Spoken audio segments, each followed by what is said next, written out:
Recapitulando o que aconteceu nos capítulos passados, Jesus ele tinha entrado em Jerusalém, tinha discursado ali contra os fariseus, contra os herodianos, contra os saduceus, e daí depois ele pega os discípulos dele e ele se afasta, né, de Jerusalém.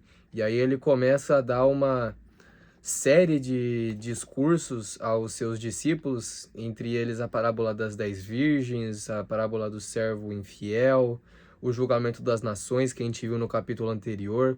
E agora Jesus ele termina esse discurso e ele vai começar a falar dos acontecimentos de antes da sua morte.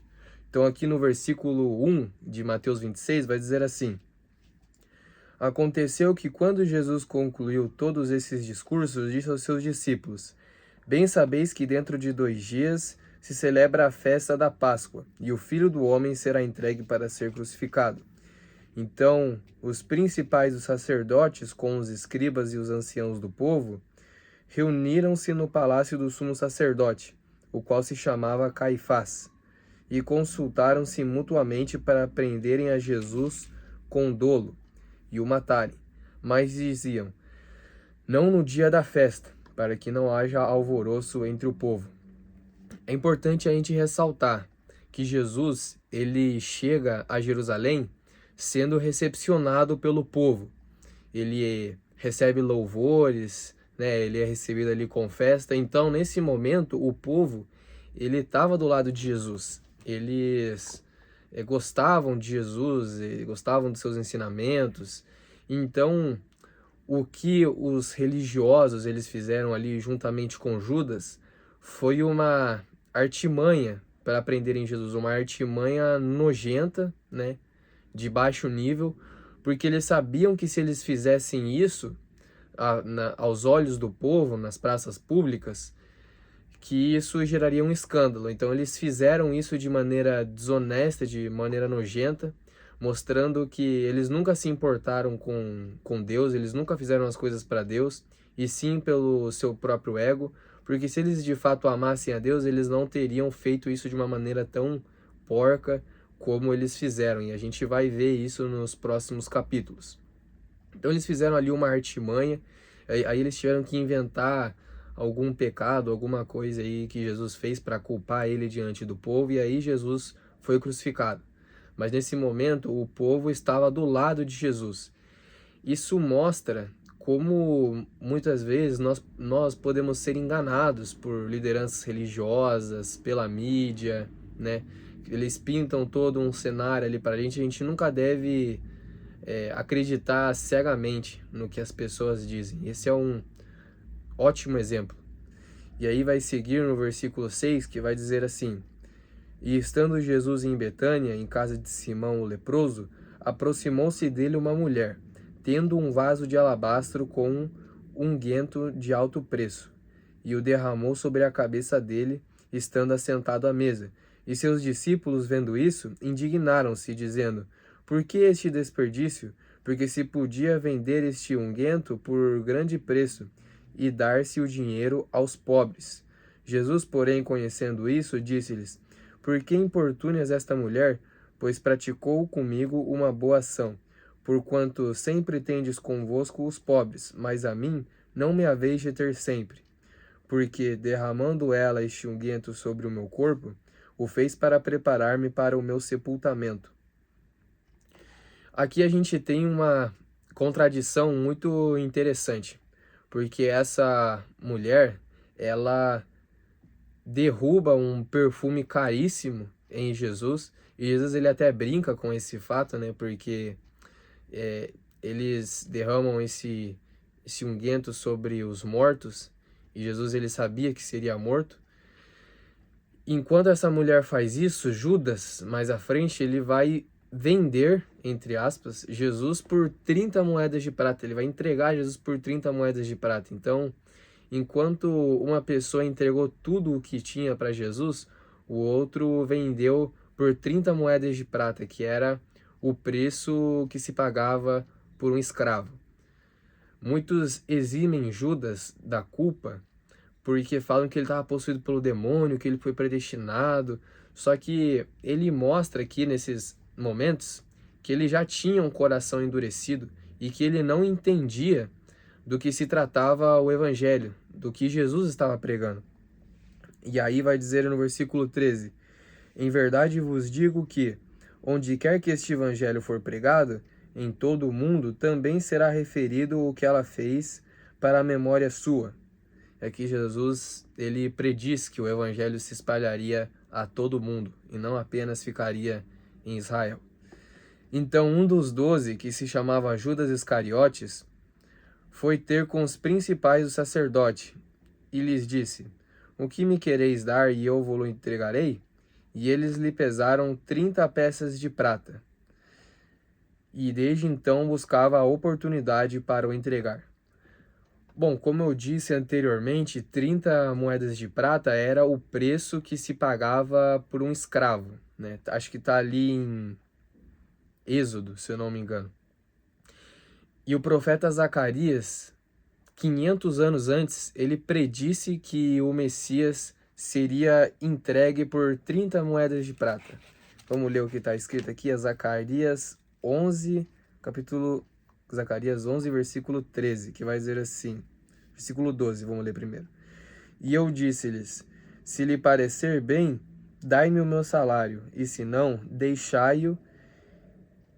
E pesaram por meu salário 30 moedas de prata. E me disse o Senhor: lança isso ao olheiro, esse belo preço em que eu fui avaliado por eles. E tomei as 30 moedas de prata e as lancei ao olheiro na casa do Senhor. Então olha só que específico, né? Essa profetada de Zacarias. Ele não só fala que Jesus seria vendido por 30 moedas de prata, mas ele também fala o que aconteceria com essas 30 moedas de prata. E acontece exatamente o que o profeta Zacarias disse 500 anos antes de Cristo. E daí vai seguir no versículo 17, que vai dizer assim: e no primeiro dia da festa dos pães asmos, chegaram os discípulos a Jesus, dizendo: onde queres que façamos os preparativos para comer a Páscoa? E ele disse: ide à cidade, a um certo homem, dizei-lhe: o mestre diz, o meu tempo está próximo, e em tua casa celebrarei a Páscoa com os meus discípulos. E os discípulos fizeram como Jesus lhes ordenara e prepararam a Páscoa. Você percebe que tem uma repetição aqui nessa passagem, que Jesus primeiro ele começa falando que vai ser entregue, né, que ele vai morrer, e daí depois, quando a mulher derrama o perfume nele, ele fala que ela fez algo bom porque preparou o corpo dele para ser sepultado, e agora ele fala que o tempo está próximo. Ou seja, Jesus ele já sabia tudo o que ia acontecer, né? Ele não foi pego de surpresa por nada.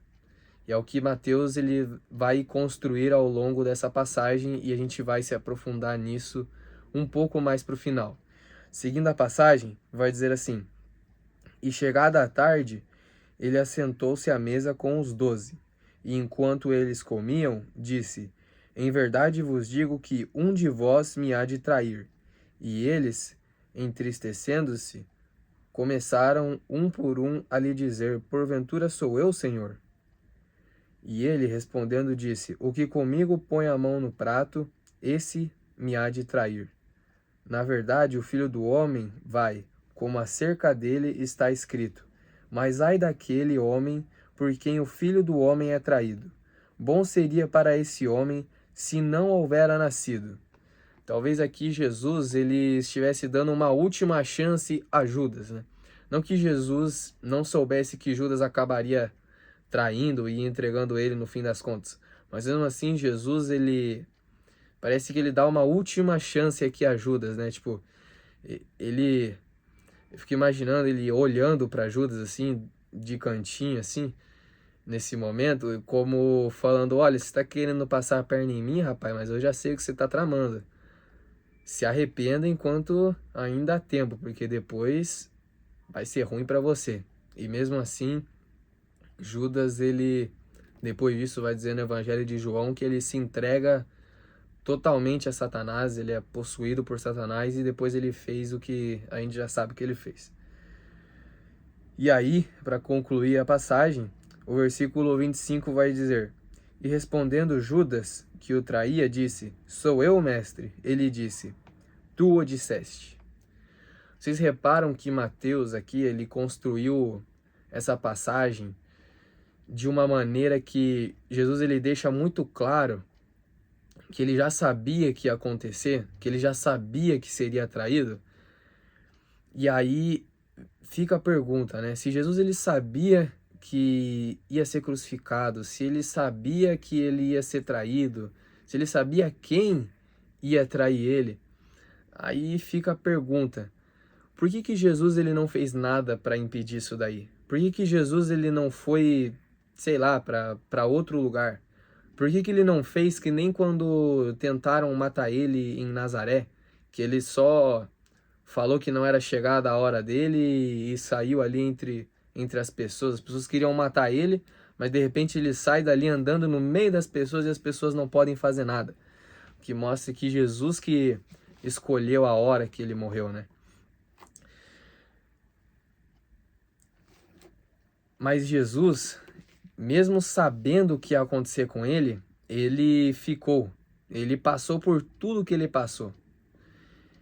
E aí o texto de Isaías 53, ele fala sobre isso, né? Que o Messias ele seria levado como uma ovelha ao matadouro. Mas o que é ser levado como uma ovelha ao matadouro? Muitos de nós nunca matamos uma ovelha. Aposto que você aí que está assistindo aí, você também nunca matou uma ovelha, porque nos dias de hoje é difícil. Talvez muitos que assistem esse vídeo nunca nem viram uma ovelha pessoalmente. Mas a ovelha, quando ela é levada ao matadouro, ela permanece calada, ela é obediente.